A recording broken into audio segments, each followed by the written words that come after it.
अस्सलाम वालेकुम रहमतुल्लाहि व बरकातुहू। मैं हूं गुल करीम और आप देख रहे हो गुलटाक। गुलटाक वो चैनल जो हक सच और अवाम की हुकूक की बात करता है, उस टॉपिक पे वीडियो हम बनाने की कोशिश करता है जिससे अवाम को फायदा हो और अवाम की हुकूक पर जहां भी डाका डाला जाता है तो उसके खिलाफ हम गुलटाक पे अपना आवाज आप लोगों को पहुंचाते हैं। आज हमारा टॉपिक है टिकटाकर वजीर आला, गोबर की सोच रखने वाली वजीर आला मोहतरमा मरियम नवाज साहिबा, जिसने सारे काम छोड़ के अभी गोबर के ऊपर भी टैक्स लगाने का सोचा है। क्या पाकिस्तान में और चीजें कम हैं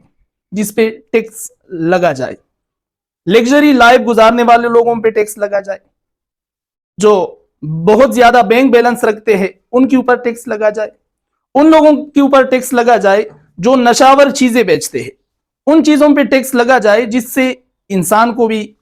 और इंसानियत को भी खतरा हो। लेकिन टिकटाकर वजीर आला उन चीजों पे उस चीजों पे टैक्स लगाने का सोचते हैं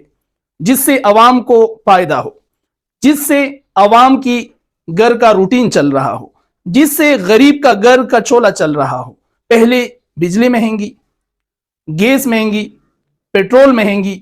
बहुत सारे टैक्सेस, और अब वजीर आला ने, जो पंजाब की वजीर आला है, उसने ये सोचा कि बेंस और गोबर के ऊपर भी टैक्स लगा जाए। गोबर जो कि देहातों में रहने वाले लोग हैं वो अपने चूल्हा जलाने के लिए इस्तेमाल करते हैं, लकड़ियों की जगह वो इस्तेमाल करते हैं गैस की जगह, और वो गोबर इस्तेमाल करते हैं खाद, यूरिया और दीगर चीजों की जगह अपने फसल को उगाने के लिए, जल्दी उसको बढ़ाने के लिए इसका इस्तेमाल करते हैं। लेकिन उनका फोकस सिर्फ गरीब की रोजी और रोटी छीनने के ऊपर है, उसको खत्म करने के ऊपर है और उनको इतना मफलूज करने के ऊपर है कि उनकी जो आवाम है वो उनके खिलाफ बात भी नहीं कर सके। और उसने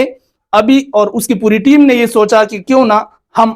गोबर के ऊपर भी टैक्स लगाए, बेंस के ऊपर टैक्स लगाए, जिसके घर में एक बेंस हो। एक और दो बेंस रखने वाले अफराद जो होते हैं वो गरीब होते हैं, वो अमीर नहीं होते। अगर टैक्स लगाना है तो लग्जरी लाइफ वाले लोगों के ऊपर टैक्स लगाए, टैक्स लगाना है तो अपने जहाज को बेचकर उसके ऊपर टैक्स लगाया जाए। तो ये गुलटाक का पैगाम, और वजीर आला मरियम नवाज साहिबा, जो कि उनकी सोच गोबर तक महदूद है, मैं समझता हूँ कि वो इस जो उसने स्टेटमेंट दिया है या जो उसने सोचा है उसे, वो जैसे उसका चाचू शहबाज शरीफ कल थोड़ा सा पीछे हटा है, 80 रुपए दोबारा जो उसने पेट्रोल महंगी की थी उसमें सब्सिडी दी है, पेट्रोल में लीव दिया है, उसको कम किया है। तो मैं समझता हूँ कि गोबर की सोच रखने वाली वजीर आला भी आवाम की खून और पसीने से ये मुल्क चल रहा है, इसके ऊपर वो सोचेगी और वो ये जो टैक्स लगाने की सोच रही है तो आइंदा वो ऐसी कोई स्टेटमेंट भी नहीं देगी।